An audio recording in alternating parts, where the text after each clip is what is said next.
Aleluia. Glória a Deus.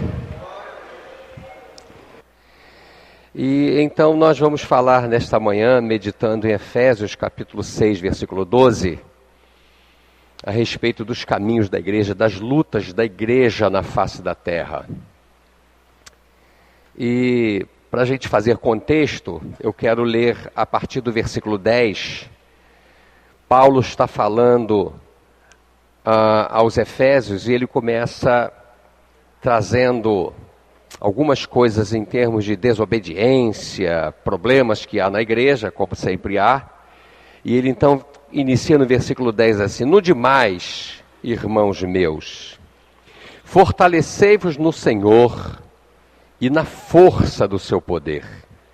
Revesti-vos de toda a armadura de Deus, para que possais estar firmes contra as astutas ciladas do diabo.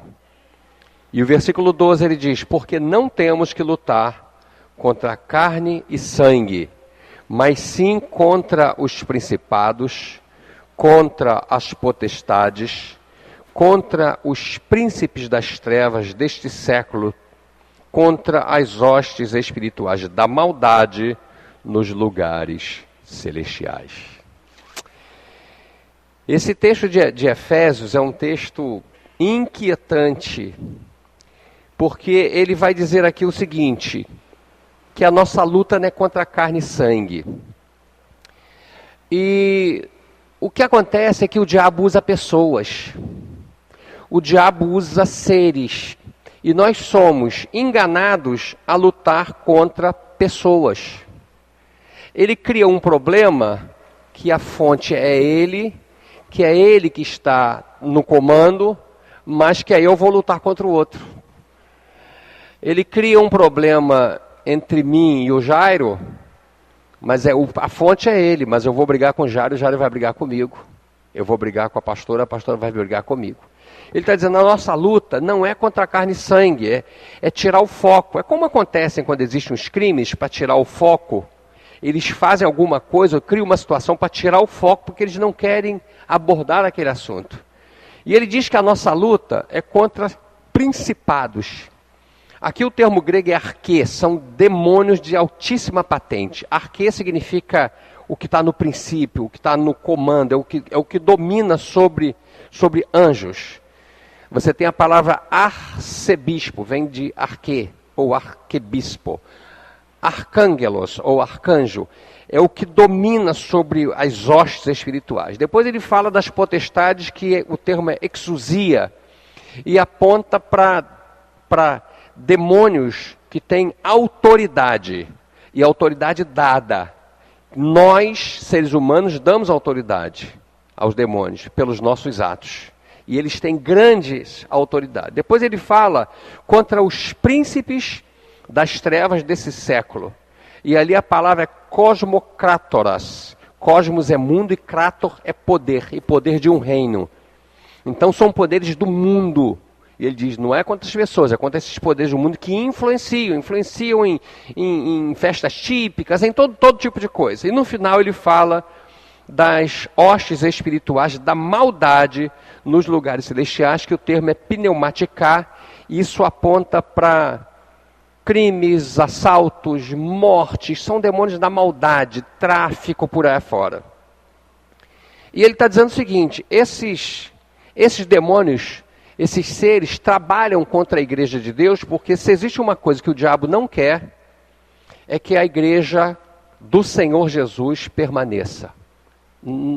O diabo não tem nenhum prazer em ver vitória do povo de Deus. Sabia que o diabo quer a sua derrota? O diabo não quer a sua vitória? Houve uma pessoa que contou uma experiência muito terrível que ela teve, e que ela via demônios dizendo, nós temos que frear a igreja, nós temos que frear a igreja. E quando eu falo disso, a gente, quando vê qualquer tipo de coisa acontecer, a gente dirige a nossa crítica para quem está em cima. De quem é a culpa do Brasil estar assim? É do Temer. É assim que a gente faz. De quem é a culpa do Rio de Janeiro estar assim? É do governador, não é assim? A gente se volta contra as pessoas que estão na liderança. É provável, é muito provável que a culpa tenha a ver com eles. Mas não necessariamente a gente vai trazer isso do cunho espiritual para caminhar nessa mesma proposta e vitaminar esse tipo de crítica.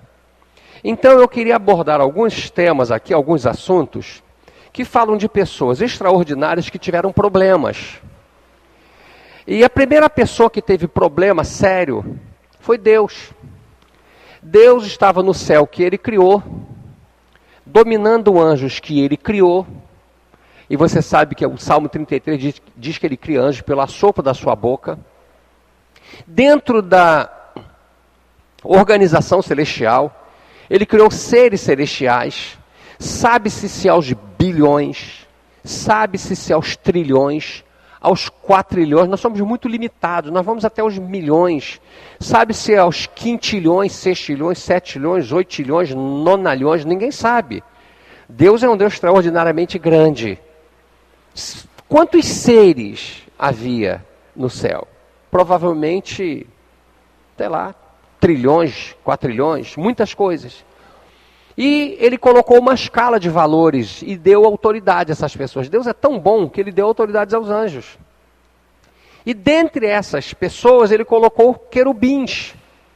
E dentro dos querubins ele pegou um querubim chamado querubim ungido. Então esse querubim ungido seria o vice-presidente do céu. Tinha Pai, Filho e Espírito Santo, e embaixo, quem mais mandava, quem tinha o domínio, que era o dono do louvor, era o querubim ungido. Pois esse querubim ungido, tendo como seu discipulador o Deus eterno, se levanta contra Deus dentro do céu. E diz o seguinte, falou mal de Deus, criticou Deus, falou mal dele, que ele quer ser o único, ele não pode ser o único. Eu vou criar o meu reino. E ele começou a levar no bico. Começou a fazer fofoca com os anjos. A Bíblia diz que na multidão do seu comércio. Ele começou a levar no papo. E ele conseguiu, dentro do céu, convencer 1/3 de anjos que ele estava certo, que Deus estava errado. Olha que coisa. Dentro do céu. Vamos imaginar que no céu tivesse 9 trilhões de anjos. 3 trilhões foram expulsos. 3 trilhões acompanharam o querubim. Olha que poder de argumento que esse ser tinha. O maior discipulador. A pessoa mais extraordinária que a gente pode conhecer. De uma bondade enorme, de uma mansidão enorme, que Deus é manso. Grosseria não vem de Deus. Você não vê na Bíblia Deus ser grosso com ninguém. Jesus disse, aprendei de mim que eu sou manso e sou humilde de coração. E encontrareis descanso para vossas almas. Esse ser consegue levar no bico 1/3 de anjos dentro do céu. É um discipulador que com certeza não falhou.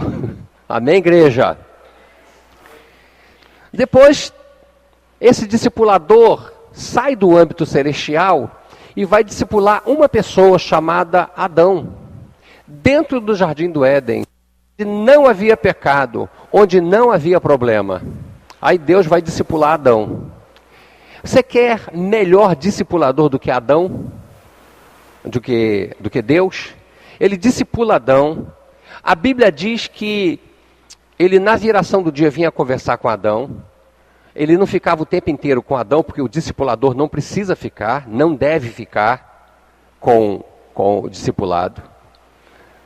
Ele libera a palavra, ele libera as instruções, ele precisa trabalhar, ele precisa comer, e o discipulado então vai meditar naquilo. Então ele deixava a palavra, olha, está aí tudo, você dê nome a tudo, está tudo resolvido.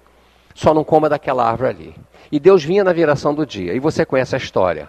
Adão, apesar de ser discipulado por um Deus maravilhoso, por um Deus que lhe tinha dado a terra, ele era presidente da terra, ele era dono da terra, ele era o único dono da terra. Adão era dono de tudo isso.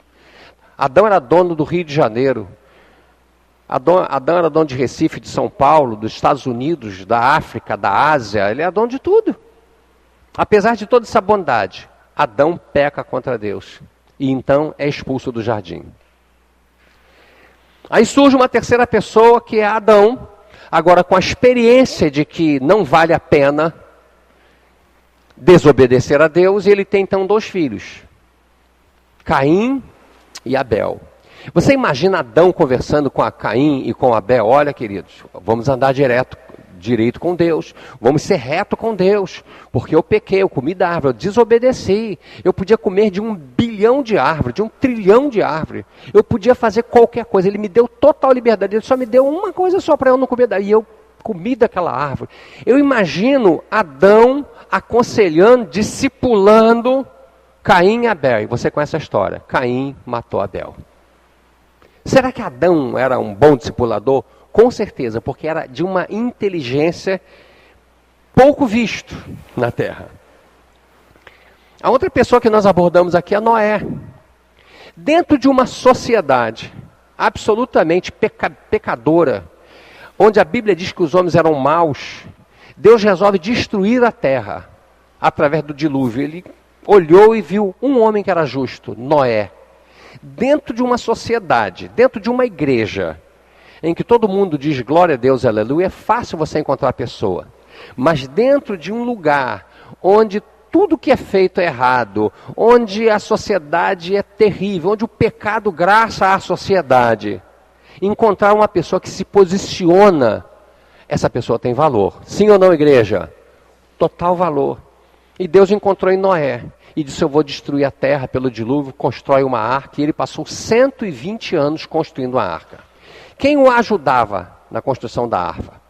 Cam, Ham e Jafé. Sem Cam e Jafé são filhos dele. Ajudou Noé a construir a arca durante 120 anos. E nesses 120 anos, a Bíblia chama Noé de pregoeiro da justiça. Ele pregava: olha, se converta, Deus vai destruir a terra através do dilúvio. Se converta, se converta, se convertam. Veio o dilúvio. Eles foram para dentro da arca. Eles ficaram num ambiente horrível. Mas os 3 filhos viram quem era o pai. Que homem tremendo, que justo era esse homem. Que homem tremendo. No entanto, Sem foi um bom filho. Jafé foi um bom filho. Mas o filho do meio, Sem, viu a nudez do pai. Desabonou a sua conduta. E por causa disso foi amaldiçoada a sua descendência. Noé, em todo exemplo que teve, não conseguiu influenciar as pessoas, os seus filhos. E note que o diabo está começando a agir na família. Agiu na família de Adão, agora age na família de Noé. Passando da família de Noé, nós vamos encontrar um homem chamado Moisés. O único homem que falou cara a cara com Deus. Que entrava e falava tete a tete com Deus, cara a cara. O único homem que entrou dentro da esfera de Deus, e Deus deu a ele a lei. Deus escreveu a lei numa tábua, deu a ele, falava diretamente com ele. Esse homem é de uma mansidão. A Bíblia diz que ele foi o homem mais manso da terra. A Bíblia nunca fala de uma grosseria, de alguém sendo grosso, mas manso. Esse homem tem 2 irmãos, Miriam, 13 anos mais velho do que ele, e Arão, 3 anos mais velho do que ele. Moisés aqui está com aproximadamente 80 anos, Miriam está com 93 anos, e Arão com 83, pois esses 2 se levantam, com toda a velhice que tinha, se levantam contra Moisés. Porque Moisés, na sua vida natural, resolveu casar com uma pessoa escurinha. E você percebe Miriam, na sua tendência discriminatória, se levanta contra Moisés. Ué, por que Moisés está casando com essa mulher? Fala Deus só com Moisés? É Moisés só que profetiza? Eu também não profetizo não? E fez um levante contra Moisés. E você sabe da história. Logo depois eles morrem. Miriam fica leprosa. A marcha para a terra prometida atrasa por 7 dias. Ela fica fora do arraial. Leprosa. E ainda que curada, fica lá fora, para vergonha dela. E você vê que logo depois eles morrem e não entram na terra prometida. Nós estamos falando de uma família sacerdotal. Um pouco mais à frente, Moisés liderando o povo, e não há na Bíblia uma coisa tão clara quanto Moisés sendo líder do povo. Porque Deus aparece para ele na sarça e diz: você vai tirar o meu povo do Egito. Com o que, Senhor? Com a R-15? Com a milícia? Com fuzil? Não, com uma vara. Pega uma vara, que com essa vara você vai tirar o povo de lá. E esse camarada com a vara, que tinha ali o poder de Deus, que simboliza a palavra de Deus, ele vai ao Egito e tira aquele povo. Pois quando ele traz esse povo, 3 pessoas da sua tribo, Datã, Corá e Abirão, se levantam contra ele. E influenciam um homem chamado Om, filho de Peleg, da tribo de Ruben, que era o filho mais velho de Adão. E eles se levantam contra Moisés. E eles dizem: quem te colocou como príncipe sobre nós? Datã, Corá e Abirão. E influenciou Om. Quem te colocou como príncipe? Nós também somos príncipes. Que papo é esse aí? E você conhece a história. Eles foram para um combate diante de Deus. E Deus, como não gosta disso, a Bíblia diz que Deus abriu a terra e engoliu as 250 pessoas que foram com esses 3, mais os 3, com tudo que eles tinham, com filhos, com tudo. As suas tendas e suas roupas, a terra os cobriu. E engraçado que esse Om, filho de Peleg, não aparece na briga. Ele aparece lá fazendo questionamento, mas ele não aparece na briga, nem aparece morrendo. E os mestres dizem que a mulher desse Om, uma mulher sábia, disse para ele: você não vai não. Deixa eles brigarem lá com Moisés, não entre nessa briga, Om. E a tradição diz que a mulher deu um porre nele, embebedou o marido a ponto de ele ficar em casa caído, ele não foi. A mulher salvou esse homem através de uma bebedeira. Está escrito nos livros dos mestres. O povo, então, percebeu que havia uma brecha, um mau exemplo da liderança que andava com Moisés. E a Bíblia diz que houve no deserto 10 rebeliões contra Moisés e Arão. 10. Eles se rebelaram contra Moisés e Arão 10 vezes, caindo maná do céu. Todos os dias de manhã caía maná do céu. 10 vezes eles se rebelaram. Todos os dias tinha uma nuvem que cobria o povo. Todos os dias tinha uma coluna de fogo. Quando precisava de água, tinha água. Mesmo assim eles se rebelaram contra Moisés. Sabe o que Deus diz? Moisés, não é contra você que estão se rebelando não, é contra mim. Se rebelou contra você, se rebelou contra mim. Mexeu contigo, mexeu comigo. O grande Moisés, o homem mais manso que já passou pela terra, é questionado. Moisés se vai. Aí Deus levanta Josué. Quem era Josué? Yeshua. O nome dele é Yeshua. Josué andava ao lado de Moisés. Moisés ia para o monte, ele ia atrás. Ele era o servidor de Moisés. Ele era discipulado diretamente por Moisés. Completamente discipulado. E o povo começa a querer voltar atrás para os ídolos. E Josué começa a dizer: mas vem cá, eu não sou um bom líder. Como é que você... O que está vendo? Não, a gente quer voltar para os ídolos. Ele disse: então vamos fazer o seguinte: se vocês querem voltar para os ídolos dos seus pais, os deuses dos seus pais, que os seus pais serviram da além do Rio Jordão, vocês podem agora, eu e a minha casa, serviremos ao Senhor. O maior líder daquela ocasião, Josué. Aí a gente fica pensando como a igreja, como o povo de Deus, aqui é povo de Deus, ainda não é igreja. Embora muitas vezes aqui, na Septuaginta, o termo povo aqui, congregação, é chamado de eclesia, igreja, ou sinagogue, sinagoga. Aqui, na tradução do hebraico para o grego. Eu já li a Septuaginta 3 vezes analisando esses termos. E aí, levanta um outro líder. E era um líder veemente chamado Elias. Elias não era uma pessoa grossa, ele era veemente. Há uma diferença entre ser veemente e ser grosso. Ele era veemente, porque ele defendia as coisas de Deus. Se nós olharmos para os livros de Salmos, nós vamos ver os salmistas e os profetas se irritarem com o povo. Eu me irrito, eu fico com raiva, porque o povo não te segue, Deus. Eles ficam com raiva. E Elias era assim, porque ele conhecia o Deus de Israel. Pois o maior líder daquela ocasião vê o povo dele se voltar para Baal. Era um Deus que fazia chover, era o Deus que dava o pão, era o Deus da natureza, Deus dos trovões, era o Deus da tempestade, segundo o conceito deles. E Elias se levanta contra eles. O povo, a despeito de uma liderança sobrenatural, Moisés era manso, agora Elias era mais veemente. Mesmo assim, o povo vai para Baal. Aí Deus levanta um período de juízes, onde ele liderava o povo pessoalmente. Agora não existe mais isso, eu vou liderar o povo pessoalmente através dos juízes. E o último dos juízes era um sujeito extremamente manso e um dos 5 homens que a Bíblia cita como santo, que é Samuel. Esse homem era santo. E no final, de novo, o diabo influencia o povo e o povo rejeita Samuel. E Samuel vai reclamar com Deus, fala, Deus, eles não querem. Ele falou, não, Samuel, não é você. Eles não estão te rejeitando, eles estão rejeitando a mim.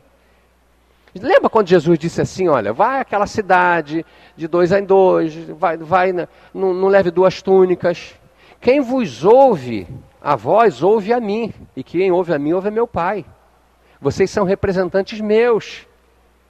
Então Deus permite que eles levantem um rei, e fora dos propósitos de Deus, o rei Saul foi terrível. Mas no final das contas ele levanta Davi. E Davi também tem problemas muito sérios com o povo. Já disse aqui numa pregação, se nós pegarmos alguns salmos de Davi, nós podemos escrever um livro chamado Lamentações de Davi, de tanto que ele reclama. O livro de Reis, o livro de Crônicas, e Samuel fala das guerras de Davi, do Davi guerreiro. O livro de Salmos fala do cotidiano de Davi, o que ele passou. E ele diz, olha, debocham de mim na porta, eu faço nadar o meu leito, eu choro pra caramba, estão falando mal de mim. Davi, um homem segundo o coração de Deus. Vocês estão percebendo, igreja, como o diabo quer destruir a igreja do Senhor Jesus, mas não vai destruir? Amém? Não vai destruir. Ele sempre quis, mas não vai destruir. Bem, então passado esse momento aqui, Deus manda o seu próprio filho. E você sabe que Jesus tinha milhares de discípulos, mas tinha 12 apóstolos, que ele resolveu discipular. Então nós estamos agora diante do Filho de Deus, um discipulador, que ensinou como se discipula, que liberou palavras durante 3 anos e meio, ele discipulou 12 homens. Um o traiu, Judas. Chupa essa manga. Um o traiu. Pedro era temperamental. E João e Tiago era chamado de Boanerges, que eram os filhos do trovão, falavam alto. Jesus era manso. Vinde a mim, todos vós que estáis cansados e oprimidos, que eu vos aliviarei. Tomai sobre vós o meu jugo e aprendei de mim, que sou manso e humilde de coração, e encontrareis descanso para vossas almas, porque o meu jugo é suave, o meu fardo é leve. Manso. Manso, manso, manso, manso, manso. Tiago e João não. Jesus foi a Samaria. Chegou lá, os samaritanos não quiseram receber Jesus. Aí Tiago e João, Senhor, quer que a gente mande descer fogo do céu, como Elias fez, para consumir essa gente aí toda? Ó, toda mansidão, eles não conseguiram aprender. Apesar disso, não conseguiram aprender. Jesus podia estar fisicamente aqui. Embora ele soubesse de tudo, ele fosse Deus, ele era Deus e era homem. Então ele estava limitado naqueles momentos pelo seu físico, pelo seu corpo. Então Deus diz, eu vou resolver essa questão. O Filho de Deus morreu, foi levado ao céu, o Espírito Santo desceu. Aí o Espírito Santo vem. Agora, então, o Espírito Santo está onde? Em todos os lugares. Para onde me irei do teu Espírito? Se eu subir ao céu, tu aí estás. Se eu descer no céu, tu estás também. A luz e trevas são para ti a mesma coisa. Então, agora o Espírito Santo é dono da igreja. Só que o Espírito Santo, ao contrário de Jesus, que era limitado pelo seu corpo naquela ocasião, e só podia estar em alguns lugares definidos, o Espírito Santo está em toda a terra. Na verdade, ele sempre teve a ver com a terra. A Bíblia diz, no princípio criou Deus os céus e a terra sem forma e vazia. O Espírito Santo se movia sobre a face das águas. Ele sempre teve a ver com essa terra aqui. E aí, o Espírito Santo desce em Atos 2, sobre os judeus e aquela movimentação toda. Depois ele desce em Atos 10, na casa de Cornélio, e aí toda aquela movimentação. E quando chega no capítulo 13 de Atos, ele diz que havia doutores e mestres ali naquela igreja, e aí o Espírito Santo que toma conta da igreja, que é o chefe da igreja. O chefe da igreja católica chama-se Maria.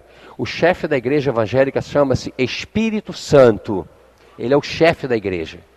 Aí ele diz assim: separai-me, não é Jesus que diz, não é Deus. Ele diz: separai-me para mim a Barnabé e a Saulo, para uma obra que eu tenho com eles. Sou eu que estou mandando, é o Espírito Santo.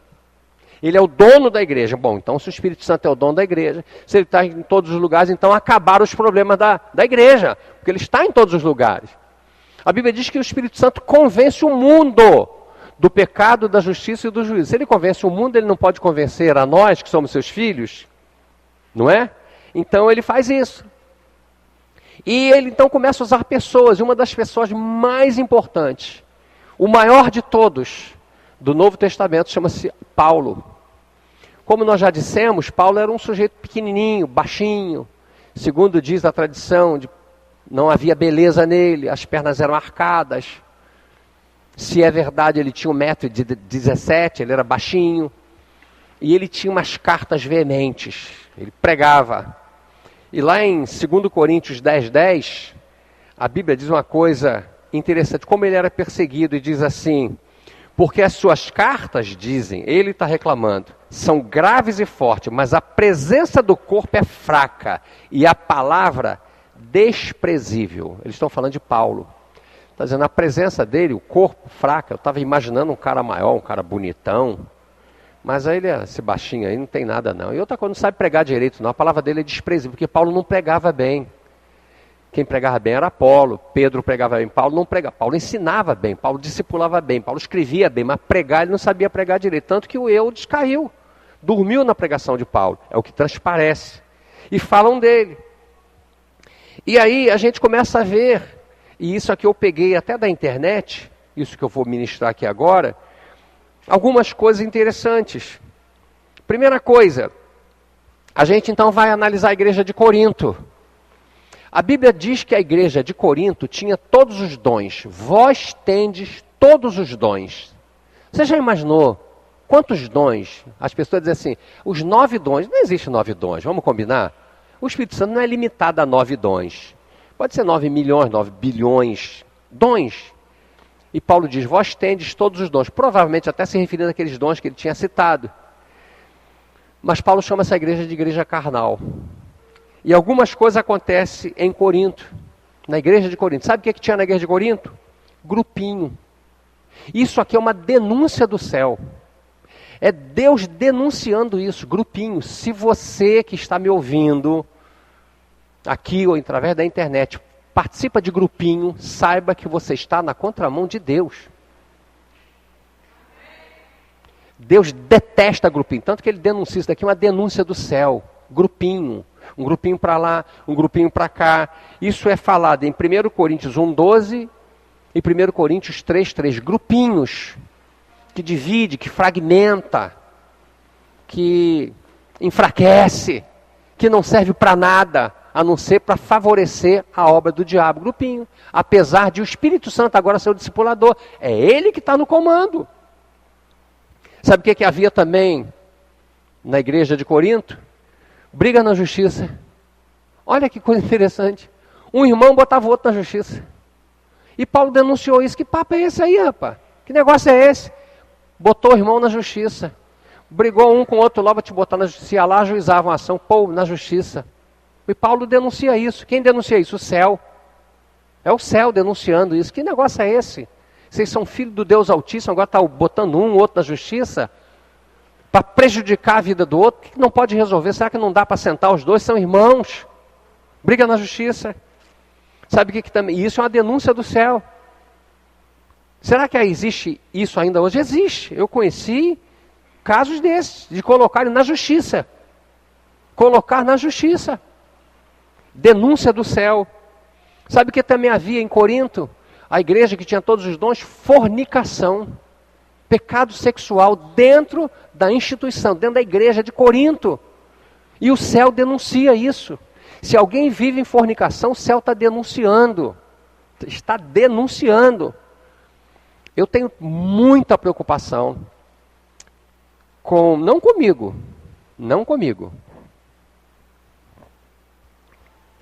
porque quando a trombeta soar, eu estou dentro. Mas eu tenho preocupação com muita gente que pensa que vai para o céu e não vai. Pensa que vai ser arrebatado e não vai. Porque a Bíblia diz muito claramente em Gálatas. Se você vive algumas coisas de Gálatas 5, a Bíblia diz assim, não herdarão o reino de Deus. Está escrevendo para os crentes, dizendo, crente, vocês que estão fazendo essas coisas, esses pecados aqui, não vão herdar o reino de Deus. E as pessoas passam por isso. Aí pega só a parte boa da Bíblia, mas a Bíblia está denunciando. Você, crente, que está fazendo isso aqui, isso, em fornicação, não vai herdar o reino de Deus, não. E não é perigoso isso, querido? Quando é que a trombeta vai soar? Se alguém dissesse assim, daqui a 2 anos, 3 meses e 4 dias, a trombeta vai soar. Dava para a gente resolver muita coisa, mas você não sabe, ela pode soar hoje. Ela pode soar daqui a pouco. Ela pode soar daqui a 10 minutos. Havia ali fornicação. Bom, então o Espírito Santo, que é o discipulador da igreja, que é o dono da igreja, vai cuidar da igreja de Éfeso. E o que havia na igreja de Éfeso? Falta de amor.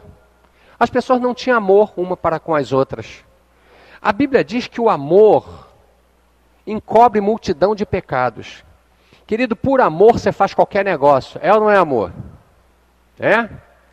Você faz qualquer negócio. Se você ama seu filho, você faz qualquer coisa por ele. Se você ama sua mãe, sua esposa, seu marido, você faz qualquer negócio. O amor faz você fazer qualquer negócio. Sim ou não, igreja? Se você chegar lá, perto lá de um tanque lá na Quinta da Boa Vista, no zoológico, seja de que lugar for, e tem lá alguns jacarés, você entra lá? Você não é maluco, você não é doido, mas seu filho caiu lá dentro, foi brincar, escorregou, caiu. Você entra e o jacaré corre de você, porque você vai pegar o jacaré, picar ele em 15 pedaços, vai pegar o jacaré pelo rabo, bater nele, jogar para o alto. Você se agiganta, mas por quê? Por causa do amor. Caiu o filho do outro, você não entra. Você expõe a sua vida por amor. Éfeso não tinha amor, igreja de Éfeso. Igreja do Senhor Jesus de Éfeso não tinha amor, é uma igreja sem amor. Você já parou para pensar nisso? Então nós vamos para a igreja dos Tessalonicenses. Vamos lá para essa igreja. Quem era o discipulador dessa igreja? Igual a igreja de Éfeso. Paulo. Paulo escreveu carta a Éfeso e Paulo escreve aos Tessalonicenses. O que havia na igreja de Tessalonicenses? As pessoas andavam desordenadamente, de qualquer maneira. Faziam o que queria. O que é andar desordenadamente? Eu vou à igreja quando eu quero, chego a hora que eu quero, eu faço o que quero, eu falo de quem eu quero, eu participo da ceia porque eu quero, não participo porque eu não quero, desordenadamente. Se eu ouço a música que eu quero, eu vou ao cinema e vejo o filme que eu quero, eu vejo a novela que eu quero, eu vejo Big Boy que eu quero, eu sou dono da minha vida. Andar desordenadamente é fazer tudo aquilo que é orientado para fazer e não faz. É orientado a fazer isso e não faz. A Bíblia diz, quem tem espírito ouça o que o Espírito diz às igrejas. Mas a pessoa, não, vou fazer do meu jeito. O que tem eu assistir uma novela? O mundo prega contra a novela. O mundo prega. Tem gente não crente que diz assim, novela na minha casa não entra. E crentes são dependentes, são escravos de novela. Andam desordenadamente. Desordenadamente é fora de ordem. Existe ordem no reino. E há uma denúncia do céu. Se você anda desordenadamente, seja você de que igreja for, porque isso daqui vai para a internet, sabe que o céu está denunciando isso. Aí o Espírito Santo vai resolver um problema lá na igreja de Filipos, lá em Filipenses. E lá tem 2 mulheres, Sintique e Evódia. O que quer ver com essas 2 mulheres? Briga. Sintique e Evódia vivia brigando. Dentro da igreja, 2 irmãs brigando. Denúncia do céu. O céu está denunciando. E a Bíblia diz assim, se você do íntimo não perdoar aquele que te ofende, o vosso Pai Celestial também não vai te perdoar, não. Você não perdoou, não? Então, pode crer que Deus não te perdoa também. O que vai acontecer com esse não perdão, pode ser várias coisas. Primeiro, já que eu não te perdoo, não tem compromisso com você. Já que eu não te perdoo, eu não posso proteger você. Já que eu não te perdoo, também não posso te levar para o céu. Você pode entrar por vários vieses. Você pode interpretar isso de várias formas. Uma coisa é certa, se você não perdoou, meu filho, Deus também não te perdoa. Aí é bíblico, aí eu estou garantindo a você, Deus também não te perdoa. Querido, não existe coisa melhor do que você não ter peso. É ou não é, igreja? Não ter peso, andar, coisa boa, não é? Que coisa maravilhosa, puxa, andar livremente, né? Eu não tenho rabo preso com ninguém, não é bom? E quando tenho rabo preso? E quando a pessoa fez alguma coisa errada? Vamos imaginar, você está com um carro na rua, dirigindo, blitz. Tranquilo, encosta ali, perfeitamente. Bom dia, cidadão. Documento, está aqui.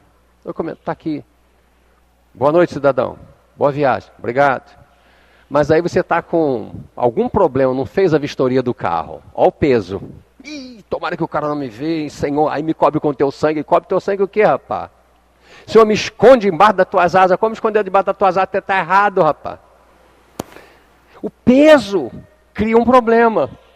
Então, querido, a Bíblia diz que tem problema entre as duas, tem que resolver. Se existe pior problema do que entre Deus e o homem? Romanos capítulo 5, versículo 8.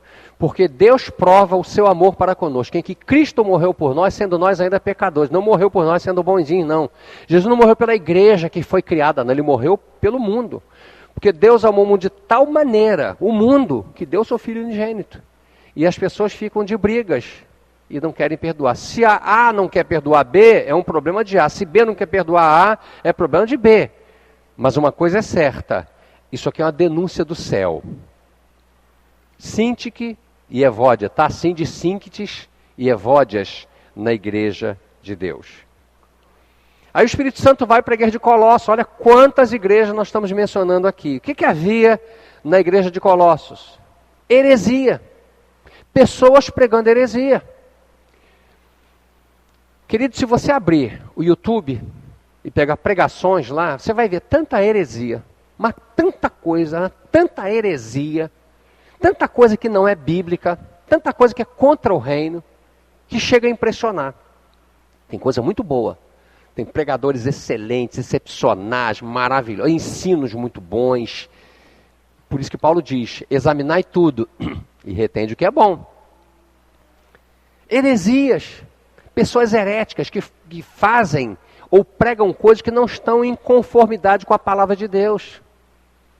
Aireses no grego, coisas que são fora das doutrinas de Deus. Você vê que a Bíblia fala que a igreja seguia as doutrinas ou a doutrina dos apóstolos. Foram os apóstolos que criaram a doutrina do Novo Testamento. E aqui havia heresia nessa igreja. Isso aqui é uma denúncia do céu. Querida, a trombeta vai soar. E muita gente herética vai ficar. Nós estamos falando não do mundo. Nós estamos falando de outras igrejas que não são cristãs, ou de outros segmentos. Nós estamos falando da igreja evangélica onde havia em Colossos heresias. Aí nós vamos para os Gálatas. Gálatas capítulo 5, versículo 15. Paulo diz que havia brigas ferrenhas. Ele chega a dizer que havia muitas guerras, de tal forma que eles andavam se devorando. Nós estamos falando de uma igreja dos Gálatas, que era uma igreja de pessoas aparentemente nobres. Eles eram esguios altos, cabelos lisos, segundo dizem os livros. Era uma igreja aparentemente de uma certa nobreza. E havia entre eles pessoas que se devoravam. Paulo usa um termo brabo aqui, pesado. Eles se devoravam, eles queriam se destruir. Pessoas que querem o mal da outra. Pessoas que emprestam a sua língua para o diabo para destruir a outra pessoa. Aquela pessoa por quem o sangue de Jesus foi derramado. A igreja está entendendo a profundidade disso. Como o diabo tem trabalhado contra a igreja. Como o diabo tem tentado de toda forma. Deixa eu dizer algo para você. Nós estamos no Rio de Janeiro. E o Rio de Janeiro, como eu vou dizer, tendo em vista o número, ele tem o menor número de católicos de todas as cidades do Brasil. E ele tem o maior número de evangélicos, proporcionalmente falando. O que você acha que o diabo vai atacar? Quem você acha mais que o diabo vai atacar? Por que você acha que Paulo foi a Damasco? Paulo saiu da sua cidade e foi a Damasco.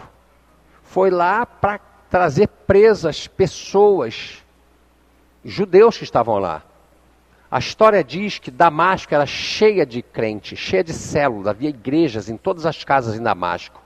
Aquilo fez com que o diabo se revoltasse e colocasse no coração de Saulo para ir a Damasco para aprender. Só que ele caiu do cavalo porque, ao chegar perto de Damasco, exatamente o lugar onde ele ia atacar, Jesus aparece para ele. E aí de novo a gente vê o critério de Deus. Saulo estava perseguindo a igreja. Saulo estava perseguindo os crentes. Saulo queria prender os crentes. E quando Jesus aparece, ele diz assim: Saule tis me dioques, porque me persegue. Mas eu não estou perseguindo a igreja, não. Tá sim, você está me perseguindo. Quem és, Senhor? Eu sou Jesus, a quem tu persegues. Dura coisa é para ti recalcitrar contra os aguilhões. Você está pensando que está perseguindo a igreja. Você está pensando que está perseguindo os crentes. Você está pensando que está perseguindo as pessoas que estão em Damasco. Não, você está perseguindo a mim. Vamos entender um princípio? Todas as pessoas que perseguem a igreja estão perseguindo a Jesus. E todas as pessoas que te perseguem estão perseguindo a Jesus. Alguém está te perseguindo? É Ele. É Ele. Quando alguém... Você tem um filho pequeno. Não estamos falando de filho casado, que já se emancipou. Mas um filho pequeno. Se alguém fizer alguma coisa contra o seu filho, está fazendo contra quem? Contra você. É você que vai lá defender. Não, meu filho, rapaz, que isso? Rapaz, não faz isso não. É assim que Deus vê. Ele vê que nós somos perseguidos, mas é Ele que está sendo perseguido. Amém? Aí nós vamos para a igreja de Tiatira. Dentro dessa igreja, pasme isso, tinha uma mulher que estava ensinando a prostituição. Olha como o diabo trabalha em várias vertentes, em vários campos. Ensinava a prostituição. O que é isso no dia de hoje? Não tem nada a ver, rapaz. Isso aí, isso não tem nada a ver, não. Site pornográfico? Não, é apenas um site. Não, a pessoa deixou lá, só você abrir, né? Não tem nada não, rapaz. Pode transar à vontade. São pessoas que têm descompromisso com a obra de Deus, prestam desserviço para a obra de Deus e começa a baratear o Evangelho. Começa a tirar o valor do Evangelho e, consequentemente, o valor do sacrifício do homem mais extraordinário, da pessoa melhor que se pode imaginar, que foi Jesus Cristo, Filho de Deus, que desceu da sua glória e morreu na cruz do Calvário. A gente barateia. Não pode fazer qualquer coisa. Não. O pastor está falando que crente não pode ir a motel? Que não pode, eu sou casado, eu vou com a minha mulher onde eu quero. Bom, então se você é servo, você não vai, mas se você não é, você vai. O que é o motel, querido? O motel é um lugar feito para pecado. Deita ali naquela cama, adúltero, prostituto, prostituta, bissexual, homossexual, trissexual, tetrasexual, deita tudo ali. Assassino, tudo deita ali. Ladrão. E a Bíblia diz: venerado seja entre todos vós o matrimônio e o leito sem mácula. O leito sem mácula. E a pessoa vai e prega isso. É o dia de hoje. Há pessoas pregando isso. E nós pregamos aqui isso. Se você... A motel ninguém deve ir. Mas se você é casado, não vá a motel. Ah, mas pastor, eu vou a uma pousada. Mas lá também deita todo mundo. Só que a função da pousada não é pecado. A função da pousada é receber turista, receber empresários. É outra função da pousada, do hotel. E aí eu vou te dar uma dica que nós fazemos. Vamos a congresso, vamos a determinado hotel, vamos. Primeira coisa que a gente faz, a gente ora por aquilo. A gente unge aquilo. Resolveu o problema. Não vai ungir o motel porque não vai dar certo. Amém, igreja? Ou então, ensina que sexo vale tudo. Sexo vale tudo. Que é isso? Como? É minha mulher. A gente quer fazer entre quatro paredes, ninguém tem nada a ver com isso. E aí ensina isso. Ensina as podridões. Mulher, lá em Tiatira, ensinando a prostituição. Bom, então o Espírito Santo, que é o discipulador maravilhoso, vai lá para a igreja de Laodiceia. O que havia na igreja de Laodiceia? Mornidão, pessoas mornas. Tá nem aí, um para outro. Tá nem aí. Mornidão. Levanta a mão. Dá um glória a Deus, glória. Morna. Querido, deixa eu dizer uma coisa aqui muito para você pensar. Se todos os brasileiros crentes tivesse pelo Evangelho metade da sua vibração pelo seu time de futebol, a igreja já teria sido até arrebatada. Metade. Não precisa tudo não. Metade. Todo mundo, o mundo inteiro, vive de futebol. 1/3 do mundo vive de futebol, direta ou indiretamente. Através de tênis, de meião, de camisa, de bola. A cada 3 pessoas no mundo, 2, na verdade, vivem de futebol. É a razão do futebol. Não é uma, não. São 2 pessoas. Pesquisa feita. As pessoas defendem o seu time de futebol com uma veemência tamanha e não defendem o evangelho com 10% daquela veemência. É ou não é verdade, igreja? Congresso. Problema, não vou, não tem dinheiro. Para qualquer outra coisa tem, mas não vai. Mas às vezes para o Maracanã, a pessoa viaja para outro estado e vai. Nada contra, mas vai lá ver o seu time, que pode ganhar, pode empatar ou pode perder, mas vai. Faz todo o esforço para sair um dia de semana, um jogo que covardemente começa 9:45, termina quase 1h da manhã, paga os pedágios, paga a gasolina, paga o estacionamento, vai para um lugar onde só tem palavrão, onde xingam e você, querendo ou não, vai ter que ouvir.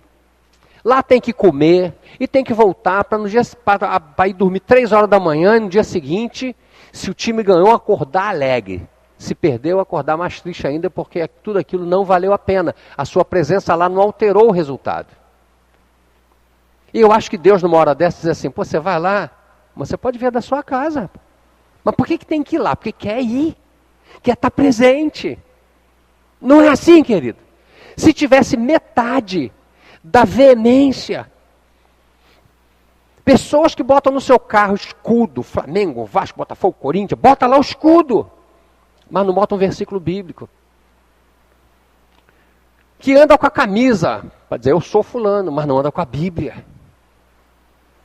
Sabe, não tem a veemência, morno. Que dia é o domingo? Tem que ir para a igreja. Morno. Isso é uma denúncia do céu. Denúncia do céu. Amém, igreja? O Espírito Santo, que é o maior discipulador que nós conhecemos, porque ele pode estar em todos os lugares, ele então vai lá para a igreja de Pérgamo. E lá o diabo trabalha de uma forma diferente, com doutrinas erradas, com ensinos errados. E os ensinos errados começam a divergir. Os ensinos errados começam a separar.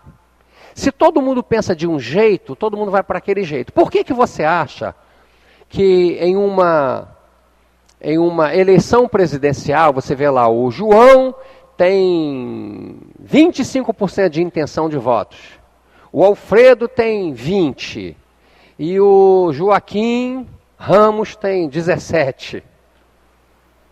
E o não sei quem tem 1, o outro tem 1, o outro tem 3. Por que esses têm 1, esse tem 3? Por que aí aparece uma gama de pessoas também se colocando como prováveis presidentes ou candidatos a presidente? Porque eles querem dividir. Eles querem dividir. Alguém vai votar nele. E quando votar nele, ele vai negociar com o outro. Ele vai dizer, olha, em mim votaram tantos mil. Você me dá um cargo lá, porque aí eu faço a campanha para você, eu faço para o outro, você que sabe. E eles começam a fazer negócio. Divergência. Sabe o que a Bíblia diz? Hebreus 12:2. Olhando para Jesus, autor e consumador da nossa fé. olhando para Ele. Nada de doutrinas erradas. Quando fala de doutrina, fala de divergências teológicas. Não estamos falando de o sujeito é batizado com o Espírito Santo quando fala a língua ou quando não fala, não. O sujeito pode ser batizado por dispersão, por aspersão ou por... Não estamos falando de doutrinas, de coisas que são profundas, não periféricas, e que muitas vezes vai levar a gente para o inferno. O diabo trabalha nisso. O diabo é sagaz nisso. A igreja, então, o Espírito Santo vai voltar agora para Éfeso. E lá em Éfeso, tinha um tal de Diótrefes. É o cara que queria os melhores cargos. Então ele se levantou contra João. João manso, o apóstolo do amor, ele se levantou, ele queria os melhores cargos. Ele confrontava João. Isso aqui é uma denúncia do céu. Um dia desse, um apóstolo amigo meu mandou para mim uma postagem que diz o seguinte: quer conhecer um discípulo? Dê um cargo para ele. Quer conhecer mais profundamente? Tira esse cargo dele. Olha, que coisa interessante. Aí você conhece quem é a pessoa. Aí você diz, caramba, o negócio é sério. Esse Diótrefes queria o melhor cargo. E quando alguém quer o melhor cargo, sabe o que ele faz? Ele critica os outros. Aí ele critica a hora que o culto começou, a hora que o culto terminou, os louvores que foram cantados. Sei lá, de novo esse louvor, não gosto desse louvor, só gosto daquele. Quem que vai ministrar o louvor hoje? Não gosto não. Quem é que vai pregar hoje? Não gosto não, gosto do outro. Aí a pergunta que eu faço é a seguinte: o culto é para você ou é para ele? O culto é de quem? O culto é os louvores são para quem? A pregação é para quem? A pregação é movida por quem? E esse camarada queria estar em tudo quanto é lugar. Ele queria brilhar. Ele queria aparecer. E aí a gente olha para algumas pessoas na Bíblia e João Batista diz assim: importa que ele cresça e que eu diminua. Gente, sabe o que Jesus disse a respeito de João? Dentre os nascidos de mulher, não há ninguém maior do que João. Todos os profetas ele é o maior, porque ele profetizou a vinda do Messias. Ele é o maior de todos. No céu, quem está lá no céu, maior do que ele. O menor no reino dos céus, que tem menos galadão, maior do que ele aqui. Mas aqui, dos nascidos de mulher, aqui dessa terra, não há ninguém maior do que João Batista. João Batista era um camarada que não fazia propaganda, não fazia comercial. Os pais dele morreram quando ele era novo, porque Isabel e Zacarias, pai dele, eram novos, eram pequenos. Ele era pequeno quando nasceu. Com certeza, ele ficou órfão cedo. E a Bíblia diz que ele foi criado nos desertos. Ele se robustecia até o dia que ele se apresentou, lá no deserto da Judéia. Deus podia pegar João Batista e mandar para Jerusalém, lá para Galiléia, para Tiberíades. Não podia? Podia mandar para uma cidade bem movimentada. Mas ele estava no deserto. As pessoas iam até o deserto. Iam atrás dele. E quando ele chegava lá, ele não dizia assim: olha, vamos fazer uma campanha aqui de tantos dias para você ganhar um carro, 3 motocicletas, 5 celulares. Sabe o que ele fazia? Confrontava as pessoas. A mensagem dele era uma só: arrependei-vos. Qual é a mensagem de hoje, ô João Batista? Arrependei-vos. E a mensagem de amanhã, qual vai ser? Vai ser arrependei-vos. E de depois da manhã? Arrependei-vos. E as pessoas iam, diz a Bíblia, confessando os seus pecados. Chegava lá para João é o seguinte: eu sou pecador, cara, eu fiz isso, eu quero me arrepender, eu quero confessar a você. Aí ele batizava. Chegava outro e dizia: por que você quer se batizar? Qual é a razão que você quer se batizar? Eu quero me batizar porque eu sou um adúltero, eu sou um mentiroso, eu sou um ladrão, fiz isso, fiz aquilo. Você está arrependido? Estou. Então eu vou te batizar. Batizava. Aí vieram os religiosos, quando apareceram, ele disse: ei, ô raça de víboras, quem vos ensinou a fugir da ira futura? Produzi, pois, frutos dignos de arrependimento. E discípulos de Jesus foram discípulos de João. E esse homem que podia fazer crescer o seu ministério. Note que as pessoas iam ao deserto atrás dele. Ele disse, importa que ele cresça e que eu diminua. Aí ele está batizando no Rio Jordão. Batizando. Daí veio o nome Batista. Baptizo, imergir, submergir, mergulhar no grego clássico. Aí Jesus aparece. Quando Jesus aparece, capítulo 1, versículo 29 de João, ele diz assim, eis aí o Cordeiro de Deus, que tira o pecado do mundo. Aí Jesus vem e diz, eu quero me batizar. Ele disse, mas vem cá, sou eu que careço ser batizado por você. Eles eram primos, hein? Sou eu que careço ser batizado por você. E você vem, eu vou te batizar, Jesus? Ele disse, não, deixa por enquanto cumprir toda a justiça, me batiza. Aí ele vai e batiza Jesus. Que honra esse homem teve de batizar o Filho de Deus. Que honra! Ele não podia se vangloriar, mas ele disse assim, importa que ele cresça e que eu diminua. Ele podia dizer assim, importa que ele cresça também. Importa que nós tenhamos um ministério igual. Importa que a gente continue junto. Olha, ele faz o ministério dele, eu faço aqui na Judéia, ele faz em Jerusalém, é nós, hashtag, estamos juntos. Não era assim? Não, importa que ele cresça. A partir de agora, ele vai crescer. E eu vou começar a diminuir. Tudo que eu fiz até agora para ele. 6 meses de ministério. Só. João Batista acabou perdendo a cabeça. Amém? Bom, então já que tem problema nas igrejas, vamos para a igreja sede, para a igreja de Jerusalém.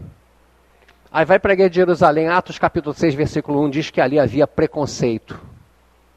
Preconceito.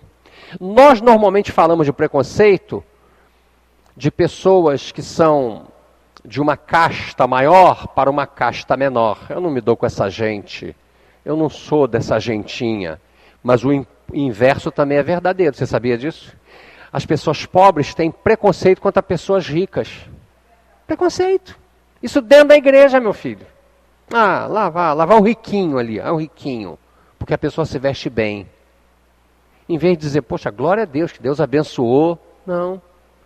Lá vai o outro ali que mora bem. Eu moro mal, mas ele mora bem. Inveja. Inveja.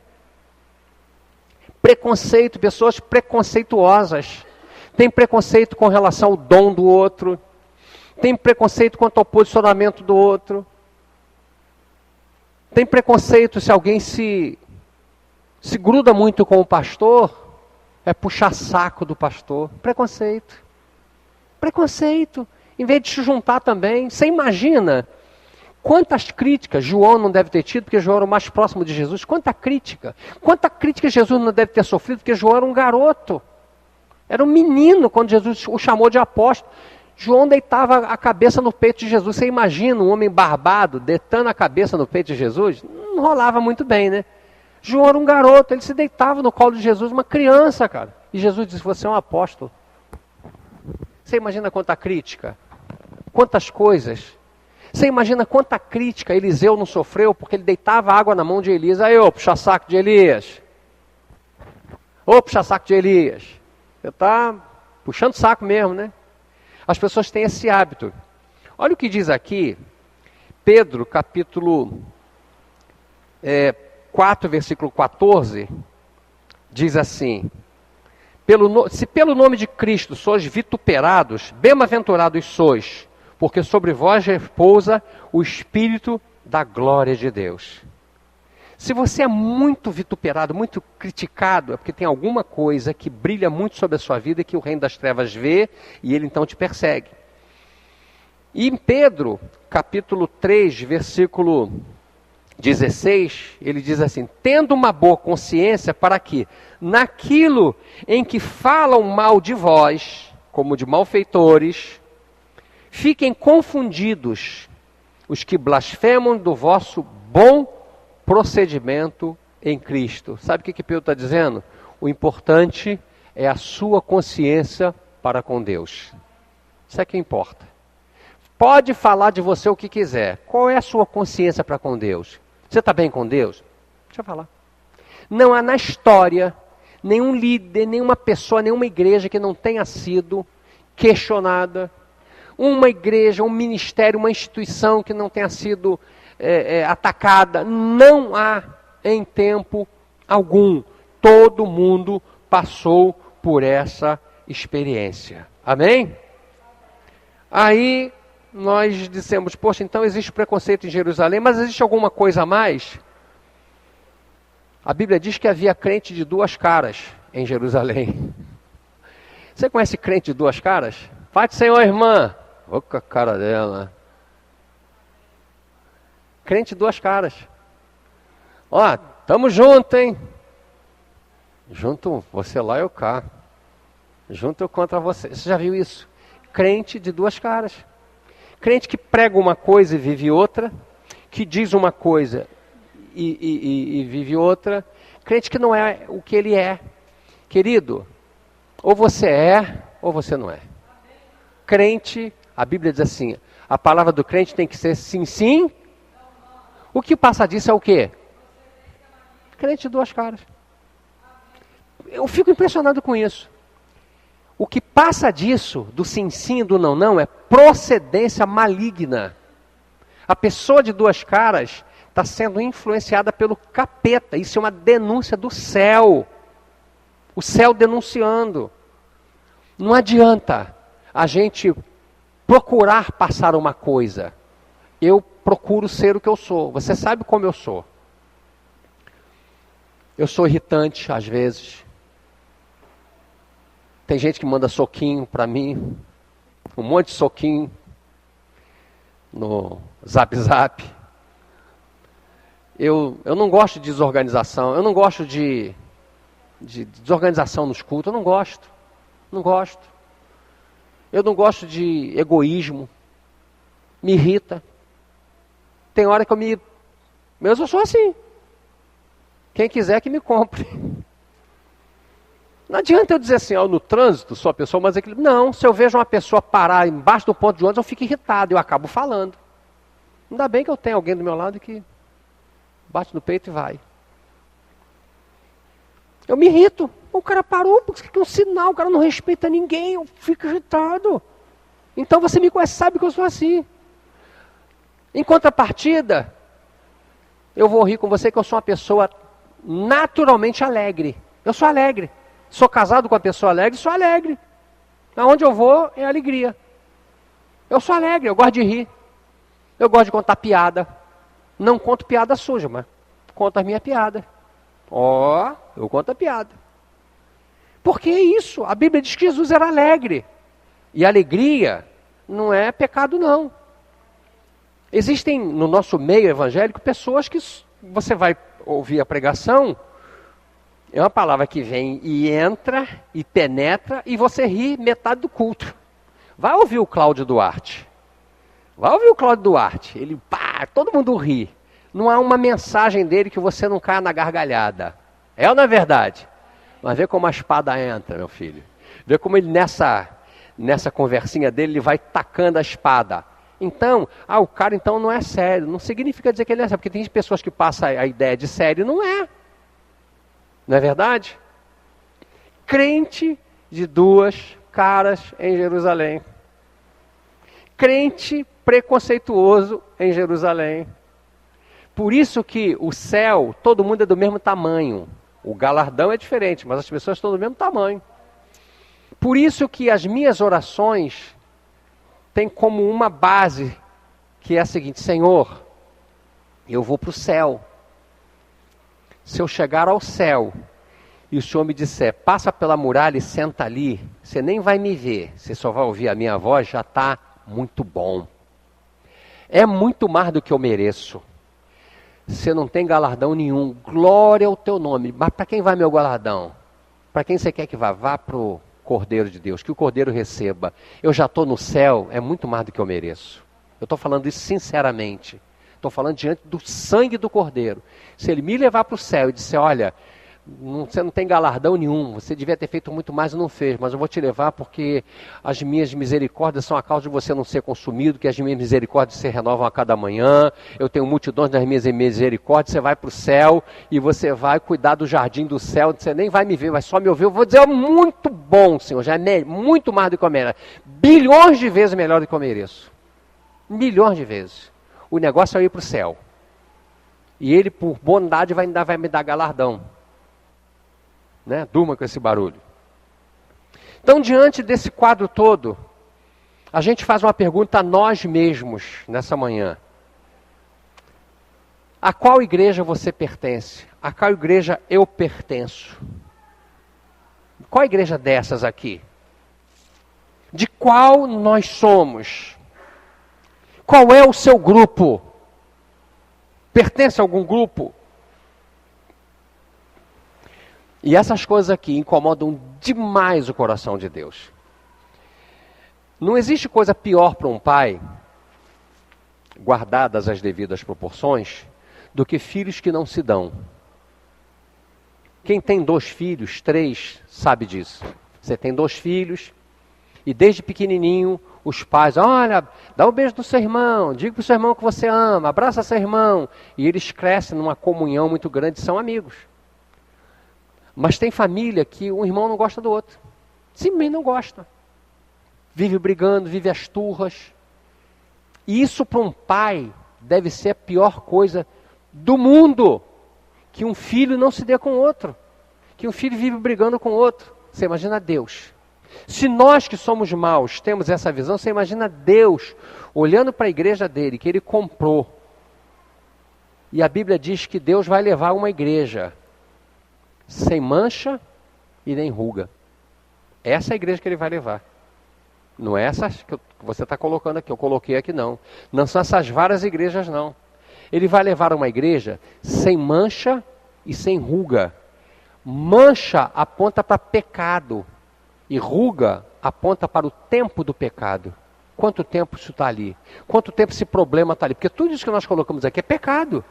Todas essas atitudes dessas pessoas dentro das igrejas são atitudes de pecado.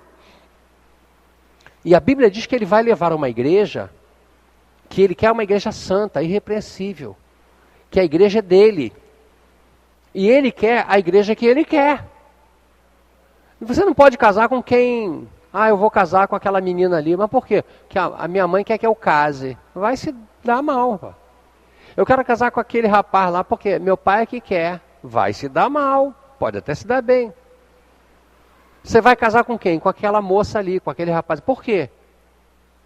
Porque é uma pessoa de bem, porque eu amo, eu admiro a conduta daquela pessoa, a pessoa que Deus colocou na minha vida. Vai dar certo. Dificilmente dá errado. É claro que as pessoas mudam. Então, qual é a igreja que Deus quer? Uma igreja sem mancha e nem ruga. Diz a Bíblia em Efésios 5:27, que ele vai pegar uma igreja santa. O que é santa? Separada do pecado. Uma igreja que não tem a ver com esse mundo. Uma igreja que não tem a ver com os propósitos desse mundo. Uma igreja que está nesse mundo, mas não é desse mundo. Uma igreja que vota. Uma igreja que trabalha. Uma igreja que gosta de futebol, que vibra com o futebol. E que debocha do outro quando o time do outro ganha. Também quando o time perde, vai às formas. Uma igreja normal. Uma igreja que vai à praia, que vai ao zoológico. Uma igreja que vai ao shopping. Uma igreja que se veste. Uma igreja que se perfuma. Uma igreja que se alimenta, que vai à churrascaria. Como esse povo aqui todo que vai à churrascaria e come pra caramba. Amém? Esse povo que namora. Esse povo que gosta de rir, de gargalhar. Mas é santa. Santidade não é botar uma roupa lá no pé. É dizer que eu não posso fazer isso, não pode fazer aquilo. Isso não é santidade. Isso é opressão. Santidade é a pessoa que diz assim, eu não tenho nada a ver com esse mundo, com as propostas desse mundo. Eu tenho a ver com a proposta do céu. Segunda característica, irrepreensível. Alguém que você diz assim, o que você chamaria a atenção daquela pessoa ali? E você olha e diz assim, sabe que nada. E daquele lá, aquele cara é mentiroso, aquele cara é safado, aquela menina ali sai com todo mundo, aquela outra faz isso, e aquele lá, que isso, e aquele ali, sabe, não consigo enxergar nada que eu tenha que repreender nele, irrepreensível. O que você vê no seu filho, na sua mãe, no seu pai? Olha, melhor pai do mundo, melhor filho do mundo, melhor mãe do mundo, irrepreensível. A igreja de Jesus é essa igreja que ele está falando aqui em Efésios 5:27.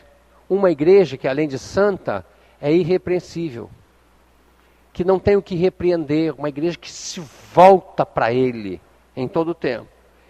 E ele completa dizendo que é sem mancha e sem mácula.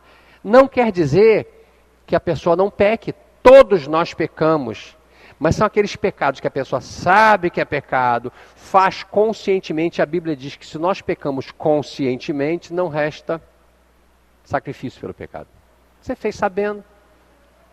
E aí vale uma colocação aqui. Eu vou pecar, depois eu peço perdão a Deus. Então Deus é um bobo. Há pessoas que estão confundindo a bondade de Deus com o fato de Deus ser bobo. Deus perdoa. E eu já ouvi tanto isso. Que nada, Deus perdoa. Deus perdoa, mas não é um bobo. Você gostaria de ser feito de bobo? Você gostaria que a pessoa pegasse um dinheiro com você? Me empresta aí R$1.000 que estou precisando.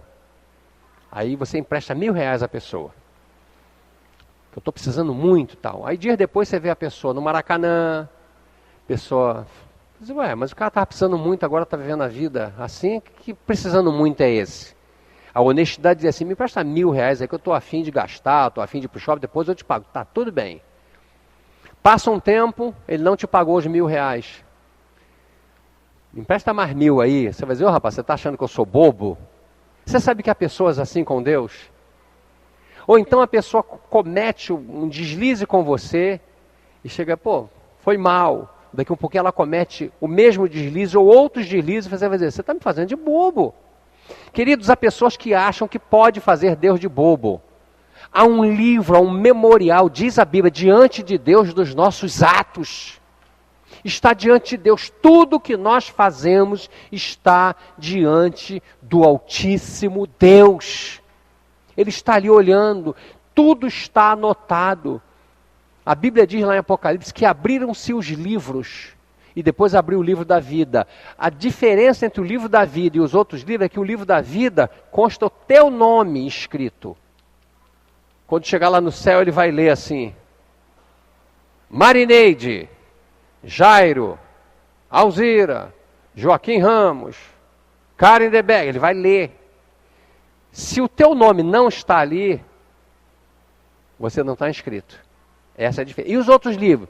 Dos Atos. O que você fez. Porque todos devemos comparecer diante do tribunal de Cristo para que cada um receba aquilo que fez mediante o corpo. Ou bem, ou mal. O bem gerou galardão, o mal tirou galardão. É Bíblia. Então tudo está anotado, as atitudes que a gente tem. Amém, igreja? A Bíblia diz que nós seremos perfeitos enquanto igreja, então não comece a se martirizar por isso. No céu. Hebreus 12, 23 fala da Assembleia dos Santos. Nós vamos para o céu, e lá no céu nós vamos ser perfeitos. Lá no céu não tem fofoca, lá no céu não tem crítica, lá no céu não tem soquinho, lá no céu não tem nem zap tem no céu. Vou logo te adiantando que não tem zap, Facebook, no céu não tem. Então fique tranquilo. E aí, queridos, quando nós olhamos isso, a gente fica, então, trazendo a igreja para o nosso cotidiano. Esses dias que antecedem a volta de Jesus. E quando você sabe, você que caminha comigo, sabe quanto tempo eu tenho falado da volta de Jesus e crido. Eu não somente falo, eu creio que Jesus vai voltar nos nossos dias. Eu acredito nisso. Eu acredito piamente. A minha oração é, Senhor, eu quero viver até os 100 anos de idade. Em primeiro lugar, em gratidão a tudo que o Senhor fez por mim. Porque eu quero pregar, eu quero discipular, eu quero ensinar. Em gratidão. Segunda coisa, eu quero ver a vitória da minha igreja, do meu povo. É a minha oração todo dia, que eu faço há muitos anos. Eu quero ver a vitória do cristianismo e a derrota de tudo aquilo que não é cristianismo. Essa é a minha oração diária. Quando eu vejo, passou 1 hora já. Quando eu penso que não, já despertou, já foi 1 hora. A minha oração por cada pastor, nominalmente, por cada pessoa que tem negócios na igreja, Mas a igreja do Senhor Jesus, na face da terra, tem passado por lutas. E nós temos visto coisas que nós nunca tínhamos visto antes. Antigamente a pessoa para se converter era uma luta, mas quando se convertia, se convertia. É ou não é verdade? Se convertia. Era um nível muito alto, se convertia. Você ia àquele colégio ali da esquina, tinha um cara crente, o resto era tudo não crente. Você ia na faculdade, então não havia crente. Hoje em dia, há crentes em tudo quanto é lugar. Mas há pastores se matando. Há pastores suicidando. Pastores aqui do Rio de Janeiro se mataram. E isso é o que a gente conhece. Porque tem muitos casos que as pessoas se matam e a igreja se cala para não sujar muito o nome da igreja.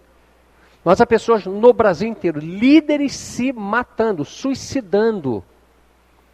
E eu disse aqui, acho que quarta-feira passada, de um amigo meu, parece que foi quarta-feira, que ligou para mim, foi dessa igreja bem no início. E ele disse, pastor, sou líder de uma igreja no interior do Pará. E Salinas, o nome do lugar. E estou liderando uma igreja porque eu fui bem discipulado aí, eu glorifico a Deus. E aqui também tem gente se matando por problemas. Pessoas que são os culpados de líderes se matar. O líder vai dar conta a Deus ou ao diabo, não sei, ninguém pode dizer para onde ele vai. Crises. Crises. Querido, a igreja de Deus passa por crises. Eu estava ouvindo um pastor dizendo, e eu já disse isso aqui, vou repetir, que ele teve crise de choro na rodoviária. Começou a chorar, crise. Crise de choro no aeroporto. Começou a chorar, crise de choro dentro do avião. Deu uma crise de choro no avião. Foi pregar na Europa, deu crise de choro no púlpito. Foi tirado do púlpito, foi internado no hospital. Problema que tinha com a igreja dele aqui no Brasil. Crise. Suicídios. Abandono de ministério.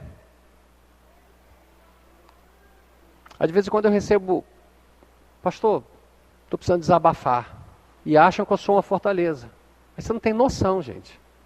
A gente vai conversar muitas coisas. E a vontade que dá é de desaparecer, de sumir. Uau! Aí eu recebo do meu Face, estou largando o ministério, não dá mais, me traíram. Apareceu uma pessoa lá. Aí eu, gente... Um pastor aqui da Barra da Tijuca, de uma grande igreja, ele teve uma crise há algum tempo. E ele foi embora para os Estados Unidos, ficou um mês sozinho, deixou mulher, filho, deixou tudo e foi um mês. Crise! Eu me lembro de Roberto McAllister, fundador da Igreja Nova Vida. Um dia ele disse na rádio, faz muito tempo que eu não consigo ler a Bíblia nem orar. Roberto McAllister, 2 metros de altura, canadense, que fundou a Igreja Nova Vida, que está no Brasil inteiro. Sério, duro, pregava nas rádios. Ele falou, não consigo, a pressão é tanta sobre a minha vida que eu não estou conseguindo orar nem ler a Bíblia. Olha que coisa terrível. Qual é a função da igreja hoje? Ore, ore, ore, ore. Lembra-se que Davi, quando ele teve aquele problema que queriam apedrejá-lo lá em Ziclague, quando os inimigos levaram toda a sua fortuna, toda a sua riqueza, levaram as suas mulheres, a Bíblia diz assim, e Davi se fortaleceu no Senhor. Como se fortalece no Senhor hoje? As pessoas fogem, vão se fortalecer, vão se isolar, não se fortalece. Se fortalece no altar de Deus, indo para o altar de Deus, orando, falando com Deus, pedindo força a Deus, pedindo misericórdia a Deus, pedindo graça a Deus, pedindo presença de Deus, pedindo que Deus o fortaleça na força do poder dele, que ele venha sobre nós, que ele nos sustente. É assim que se faz, porque o arrebatamento está chegando. Eu quero desafiar você a orar de madrugada. Eu quero desafiar você a de madrugada colocar o seu joelho no chão. E eu tenho orientado, onde eu estive ministrando fora, e eu disse isso lá: sai do lugar onde você dorme, se levanta, joga água no rosto, vai para um outro lugar, se ajoelha naquele lugar e passa um tempo de qualidade com Deus naquele lugar. Deus vai mudar você, depois Ele vai mudar o ambiente e depois Ele vai mudar a situação. Nessa madrugada, eu já estava orando fazia uns 15 minutos, eu comecei a sentir uma presença horrível. Eu me arrepiei todo, dos pés à cabeça, eu comecei a sentir uma presença terrível naquele lugar. No lugar que eu oro todos os dias. Eu me componho, eu pego o meu talit e vou para aquele lugar orar. Eu comecei a sentir uma presença, eu me arrepiei todo, eu falei, tem presença ruim aqui me olhando. E eu comecei a dizer, o sangue de Jesus tem poder, o sangue de Jesus tem poder, há poder no sangue de Jesus. E aquela presença foi embora. Sabe por quê? Porque se você tem uma tradução para oração, se você não tem, eu vou te dizer, a tradução de oração, ou sinônimo de uma oração, chama-se guerra. Quem ora está em guerra. Quem ora não está brincando. Há uma pergunta recorrente que vem constantemente dos profetas, dos apóstolos, em toda a Bíblia. Primeiro, por que o crente sofre? Segundo, por que Deus demora tanto a responder orações? Por que Ele não responde logo? É pergunta que nós não temos resposta e que os profetas também não tinham. Eles tinham pergunta, mas não tinham resposta. Por que, Senhor? Até quando o Senhor vai ficar escondido? Até quando o Senhor não vai me atender? É para sempre? É para sempre? Até quando? Por que tu te alongas das palavras do meu bramido? Eu estou falando, o Senhor não me ouve? Por que no dia da calamidade o Senhor se esconde? Como é que eu fico? São perguntas que eles vão trazendo a Deus. Mas uma coisa é certa, querido. Há poder no sangue de Jesus. Há poder nesse nome. Há poder nesse sangue. Nós temos um Deus que é por nós. E a Bíblia diz que se Deus é por nós, ninguém pode ser contra nós. O diabo, todas as vezes que se levantou na Bíblia, caiu. Não houve uma vez que ele tenha se levantado e que tenha ficado de pé. Na Bíblia, ele se levantou e ele caiu todas as vezes. Você acha que Deus vai permitir que o diabo fique levantado na sua frente, querido? Ele vai cair. É uma questão apenas de tempo. É uma questão de resistência. Paulo, escrevendo aos Efésios, ele disse isso. Olha, se fortaleça no Senhor para que você possa resistir naquele dia mau. E depois vai ficar tudo bem. Você vai sair dali fortalecido. O que te fortalece não são vitórias constantes. O que fortalece são aquelas lutas que você tem para ter essas vitórias. Não são as bonanças que nos fortalecem. A boa árvore não cresce em sossego. A boa madeira se dá em lugar onde há muita ventania. Então a própria estrutura da árvore começa a se fortalecer para dar boa madeira.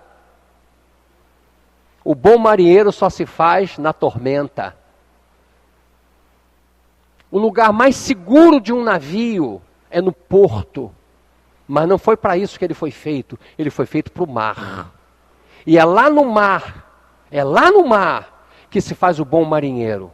Por isso que Jesus levou o povo dele para o mar, para dizer assim, aqui vocês vão aprender que o bom marinheiro se faz na tormenta.